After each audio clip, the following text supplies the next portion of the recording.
QTV, నేను మీ మధురిమ. రాజమండ్రిలో Anand regency అంటే తెలియని వారు ఎవరైనా ఉంటారా? అసలు 5 స్టార్ రేటింగ్ కలిగిన ఈ ఆనంద్ రీజెన్సీ ఇప్పుడు ముప్పుల్లో బ్యాంక్ అప్పుల్లో మునిగిపోయి ఉందని తెలుసా? బ్యాంక్ అప్పుల్లో ఉండడం వేరే సంగతి, దానికి సంబంధించిన కార్మికులు ఎంతో ఆవేదన వ్యక్తం చేయడం జరుగుతుంది.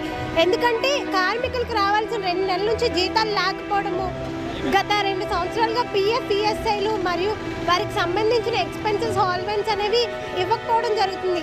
అని సంస్థను వారు ప్రశ్నించినప్పటికీ వాళ్ళ అధికారులు వాళ్ళు చెప్పేది ఏంటంటే, మాకు బ్యాంక్ సమస్యల్లో మేము ఉన్నాము, లోన్స్ అవి పెండింగ్లో ఉన్నాయని చెప్పేసి ఇస్తామని వారు చెప్పి మభ్యపెట్టి రావడం జరిగింది.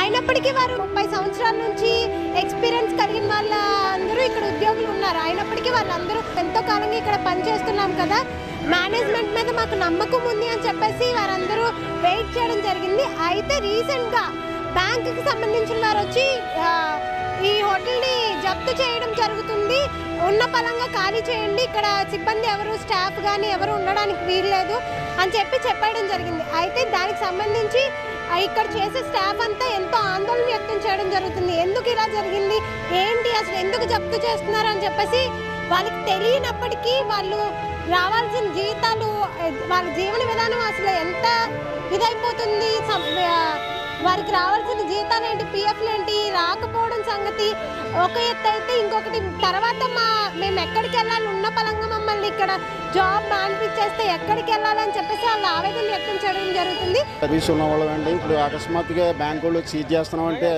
అందరూ కూడా రూట్ని పడే పరిస్థితి ఉన్నదండి. చాలా దారుణమైన పరిస్థితి ఉంది. ఎందుకంటే వయసు మళ్ళీ ఉన్న 45+ ఉద్యోగస్తులు ఉన్నారండి ఇక్కడ. ఆ ఏజ్లో మళ్ళీ బయటికి వెళ్ళి సంస్థలో పనిచేయాలంటే చేయలేని పరిస్థితి ఇది అంతా కూడా. అలాంటి సమయంలో సంస్థ కూడా మమ్మల్ని ఒడిదుడుకుల్లోనే అలా కాపాడుకుంటూ వస్తుందండి. వచ్చినప్పుడు కూడా ప్రభుత్వం ఈ సంస్థ కూడా బ్యాంక్ వాళ్ళతో పోరాడుతూ మమ్మల్ని కాపాడుతూ చేసినట్టు మటుకు చేసి కొన్ని పెండింగ్లు అయితే మాకు ఇచ్చేసిందండి. ఆ పెండింగ్లు, ఆ గ్రాడ్యుటీ, ఈ పిఎఫ్ అనేది, ఈ సెటిల్మెంట్ అనేది ఇవన్నీ కూడా మాకు ఇచ్చి మాకు ఏ విధంగా సహాయపడాలని చెప్పేసి మేము కోరుతా ఉన్నామండి. అటు బ్యాంక్ వారిని, ఇటు మేనేజ్మెంట్ వారిని కూడా.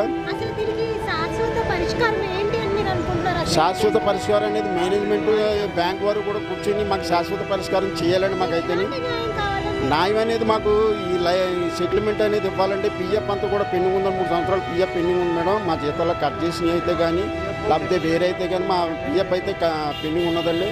ఆ పెండింగ్ అంతా కూడా క్లియర్ చేసి మా జీతాలు కూడా ఇవ్వాల్సినవి ఉండండి, ఇచ్చేసి గ్రాడ్యుయేట్ ఇచ్చి ఇవన్నీ కూడా మా దగ్గర కొంత ఇద్దరు కూడా కూర్చొని చేసి మాకు ఒక సామాజిక న్యాయం చేస్తారని కోరుతా ఉన్నామండి.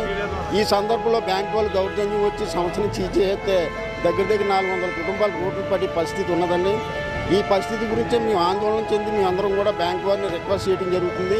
అలాగే మేనేజ్మెంట్ కూడా రిక్వెస్ట్ చేస్తుంది, కోర్టు ఆర్డర్ వచ్చే వరకు కూడా ఉండమంటున్నాం. దాని కాకుండా పోలీస్ ప్రొడక్షన్ అది తీసుకుని వచ్చి వాళ్ళ రీతిలో వాళ్ళు ఎంటర్ అవడానికి చూస్తున్నారండి. దాని గురించి మేము అనుకుని మాకు తగు న్యాయం చేయాలని ప్రభుత్వం కూడా దీన్ని సహకరించి, మేనేజ్మెంట్తో సహకరించి సంస్థను కాపాడి మమ్మల్ని అందరినీ కూడా జీవన వృత్తి ఇక్కడ ఉండేటట్టుగా కాపాడి అందరినీ రక్షించాలని చెప్పేసి మేము కోరుతా ఉన్నాం మేడం. వయసులో ఉన్నాం, మేము ఎక్కడికి వెళ్ళి బతుకుతామండి. దీని మీద ఆధారపడి 30 ఏళ్ళ నుంచి ఇక్కడ ఉన్నాం. ప్రతి ఒక్కరు దగ్గర 200 కుటుంబాలు, అంటే స్టాఫ్ బహిర్గ ఇంటర్నల్గానే ఇంకో 200 మంది ఉన్నారండి. మొత్తం 400 మంది కుటుంబాలు బతికి ఉన్నాయండి. దీని మీద వీళ్ళందరికీ తగిన న్యాయం చేయాలండి. మాకు దీని మీడియా ద్వారాగా మేము అందరికీ తెలియజేస్తున్నాం. మాకు ప్రభుత్వం కూడా దీనికి సహకరించాలి, మాకు సపోర్ట్ చేయాలని మేము కోరుతున్నామండి. చూసారు కదా, ఆనంద్ రీజెన్సీ యొక్క కార్మికులు ఎంత ఆందోళన వ్యక్తం చేస్తున్నారో. వారి జీతాలు వారికి రావట్లేదు అని చెప్పేసి ఎప్పుడు వేస్తారు, నెక్స్ట్ అసలు మేము ఉన్న పలంగా జాబ్ మానిపించేస్తే ఎక్కడికి వెళ్ళి మేము పని చేసుకోవాలి, ఎక్కడ అసలు ఎవరు మమ్మల్ని ఉన్న పలంగా ఉద్యోగంలోకి తీసుకుంటారు. ఈ సంస్థ నుంచి బ్యాంకుని సంస్థ ఎలాగైనా కన్విన్స్ చేసుకొని మమ్మల్ని ఇక్కడే ఉండేలాగా చేయాలి, మమ్మల్ని మా జీవన విధానాన్ని ఇక్కడే మేము కంటిన్యూ చేయడానికి సంస్థ వారు మమ్మల్ని ఆదుకోవాలి. ఇంకా గవర్నమెంట్ వాళ్ళు కూడా గవర్నమెంట్ నుంచి కూడా మాకు హెల్ప్ కావాలి. బ్యాంక్ వాళ్ళు కూడా ఏదైనా సమస్య పరిష్కారం ఉంటే టైం ఇవ్వడం లాంటిది ఏమన్నా చేసి ఈ లీజ్ అనేది ఆపాలని చెప్పేసి వారు వేడుకోవడం జరుగుతుంది. చూసారు కదా, ఇలాంటి మరిన్ని వీడియోస్తో మీ ముందుకు వస్తాను. కెమెరా పర్సన్ మహేష్తో మధురిమ, క్యూటీవీ రాజమండ్రి.